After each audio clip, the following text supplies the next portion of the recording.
Today, our third graders are taking a field trip to UT Southwestern Simulation Center.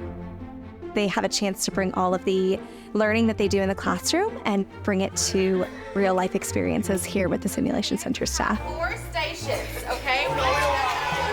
It's an incredible partnership. It's brought so many unique opportunities to our students. We talk about reflex, we talk about a reflex arc. Control 2. I fell down and scraped my leg. Okay, good. And you're gonna take that and you're gonna wrap it around his leg. It's gonna feel right, buddy. They get to actually practice and be part of what the training would look like if they were residents or they were in medical school. You see how it rotates? For them, I think it's opening their eyes to all different types of careers and experiences that they could have.